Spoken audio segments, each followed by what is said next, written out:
Hello，大家好，我係 Toby Boy，歡迎嚟到心靈雞湯。有冇發覺我哋成日都好似被時間咁逼住要去追住時間咁跑？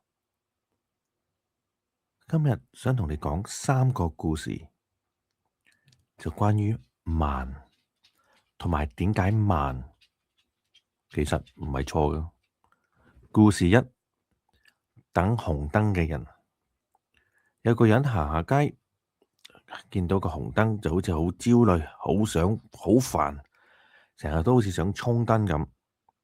有一日，佢見到一個人企定定喺度等，問佢：你唔急嘅咩？對方答：因為我想安全到達啦。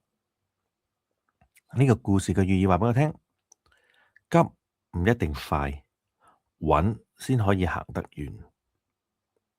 故事二，慢慢煲嘅湯。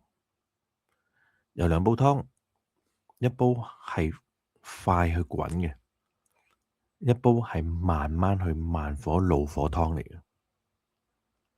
快滾嘅湯好快熱，好快熟，但係味道唔夠。